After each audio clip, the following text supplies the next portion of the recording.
ہے گوٹھ، آپ جانتے ہوں گے، وہاں کا وہ خیمہ بستیاں لگی ہوئی تھی سیلاب زدگان کی، کیونکہ ان کے گھر جو ہے وہ پانی کی نظر ہو گئے، تو خیمے لگا کے دیے ہوئے تھے مخیر حضرات نے یا گورنمنٹ کے کچھ اداروں نے۔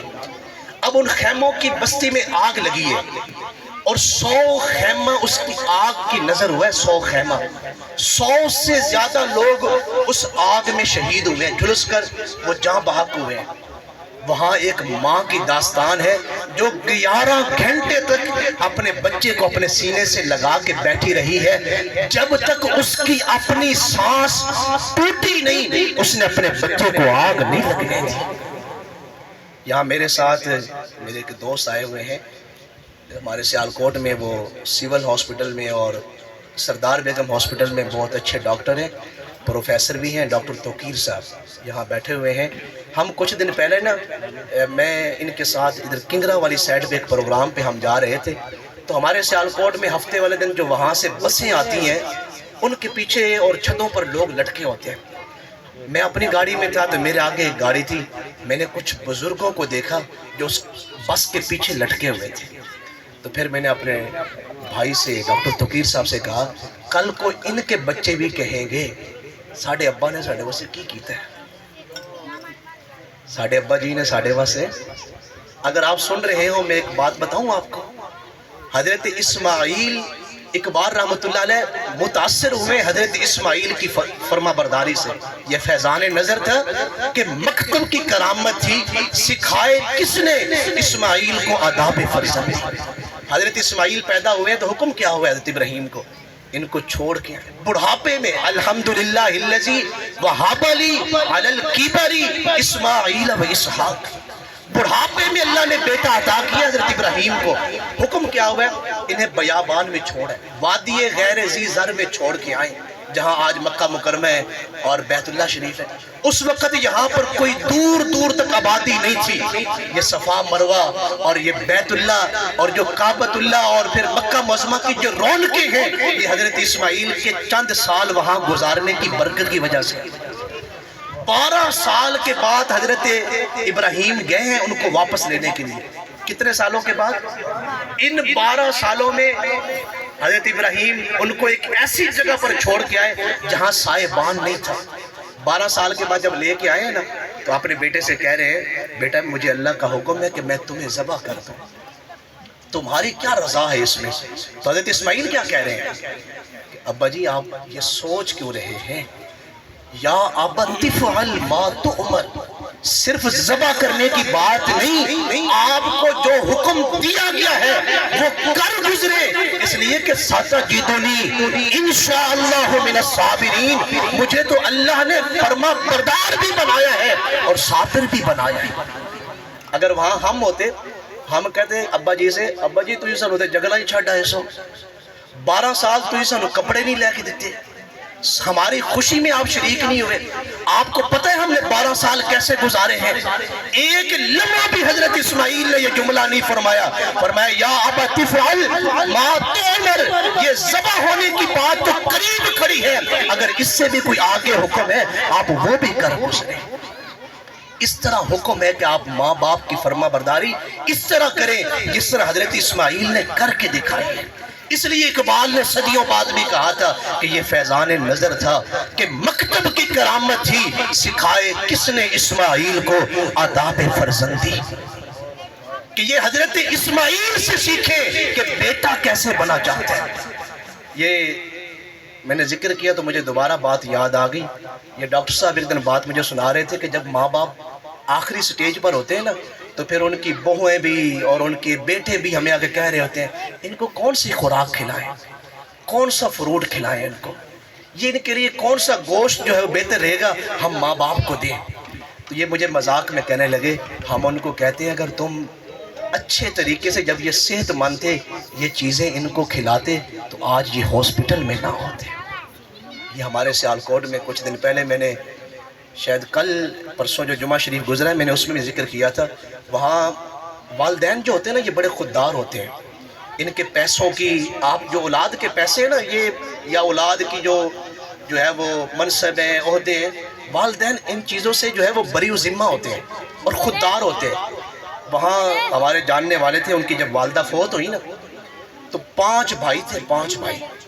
جب ان کی والدہ فوت ہوئی، اچھا ہمارے ہاں جو بیٹیاں آتی ہیں نا، شادی جن کی ہوتی ہے، جو ہم بہو لے کے آتے، ساس اور نندوں کی طرف سے بھی شکایات ہیں. یہ نہیں کہ ساس اور نندوں کی طرف سے شکایات نہیں، لیکن اکثر دیکھنے میں یہ آتا ہے کہ جب ہماری بیٹیاں بہو بن کے آتی ہیں نا تو ان کا جو پہلا کام ہوتا ہے وہ یہ ہوتا ہے کہ اپنے خامد کو اس طریقے سے کور کیا جائے کہ یہ بھائیوں سے بھی جاتا رہے، بہنوں سے بھی جاتا رہے، اور ماں باپ سے بھی جاتا رہے. ہم نے یہ دیکھا ہے کہ جب بھائی کی شادی ہوتی ہے نا پھر بہنوں کو لگتا ہے اب یہ ہمارا گھر نہیں. کئی بدبخت اولادیں بھی ایسی ہوتی ہیں کہ جو اس قدر مگن ہو جاتی ہیں، ماں باپ کو محسوس ہونے لگتا ہے اب یہ ہمارا گھر نہیں، یہ تو ہمارے بیٹے کا گھر ہے. جنہوں نے سب کچھ اپنی اولاد کے لیے کیا تھا، بڑھاپے میں وہ سمجھ رہے ہیں اب یہ ہمارا گھر نہیں.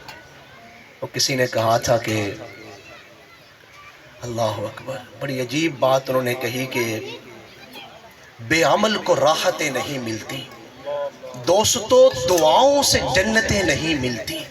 اس نئے زمانے کے آدمی ادھورے ہیں، صورتیں تو ملتی ہیں سیرتیں نہیں ملتی. ہماری بیٹیاں جب سنورنے جاتی ہیں بیوٹی پارلر میں کتنے مہنگے پیسے لگا کے آتی ہیں، اور جب وہ کپڑے پہنتی ہیں تو کتنے مہنگے برانڈڈ کپڑے پہنتی ہیں. یا ہمارے جو نوجوان بچے ہیں وہ اپنی صورتوں کا کس قدر خیال کر رہے ہیں، میری گھڑی جو ہے وہ برانڈ کی ہو، میرا جوتا برانڈ کا ہو، میرے کپڑے برانڈ کے ہو. اور آپ یہاں جتنے لوگ بیٹھے ہیں اگر آپ اپنے موبائلوں کی گیلریاں نکالیں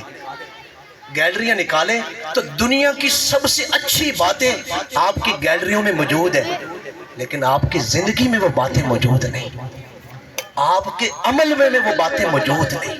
اس نئے زمانے کے آدمی ادھورے ہیں، صورتیں تو ملتی ہیں سیرتیں نہیں ملتی. میں سیالکوٹ کی بات کر رہا تھا کہ وہاں جب وہ خاتون فوت ہوئی ہیں اماں جی، جب ہماری یہاں شادیاں ہو جاتی ہیں اور پھر سخت بہو آ جاتی ہیں نا، پھر ماں کا کمرہ الگ ہو جاتا ہے، یہ اماں جی کا کمرہ ہے، جی یہ ابا جی ہونا دا کمرہ ہے. تو جب اماں جی کے کمرے سے کچھ بکسے اور ان کا سامان ان کی فوتگی کے بعد نکالا گیا تو ان کے بکسوں سے نا بہت زیادہ پیسے نکلے، اور ہر پیسے کے ساتھ ایک رکا لکھا ہوا تھا، یہ پیسے میرے فلاں بیٹے نے مجھے دیے. تاریخ بھی لکھی ہوئی تھی اور بیٹے کا نام بھی لکھا ہوا تھا، پیسے بھی لکھے ہوئے تھے، یہ فلاں نے دیے. میں مثال کے طور پہ کہہ رہا ہوں یہ کیسر نے دیے، یہ ناصر نے دیے، یہ فلاں نے دیے، یہ فلاں نے دیے. اور اس سے اگلی درد کی بات میں آپ کو سناؤں، 7 پرچیاں لکھی ہوئی تھی. میں فلاں دن دوائی لینے کے لیے گئی، جب میں واپس آئی تو میری بہو نے مجھے روٹی نہیں دی. کون سا درد ہے جو میں آپ کو سناؤں. وہ کسی نے کہا تھا کہ آپ گاؤں میں رہتے ہیں، ہم جتنے لوگ یہاں بیٹھے ہیں نا ہم گاؤں کے رہنے والے. میرے اور آپ کے ماں باپ نے جب ہم گرمیوں میں آتے تھے نا سکول سے، ہماری ماؤں نے روٹیاں کہاں بیٹھ کے بنائی ہیں؟ دھوپ میں. وہ دھوپ کے آگے جلتی رہی ہے. زاہد کو فخر ہے اگر سجدوں کے نشان پر، تو مزدور کے چھالے بھی بڑے غور طلب ہیں. آج بچے جوان کیا ہو گئے، بچے کہتے ہیں اماں تو وچے نہ بولیا کر، اماں تو میرا گھر نہیں وسن دیں دی. ابا تینوں پتہ بھی ہے کہ تینوں اس گل دا نہیں پتہ.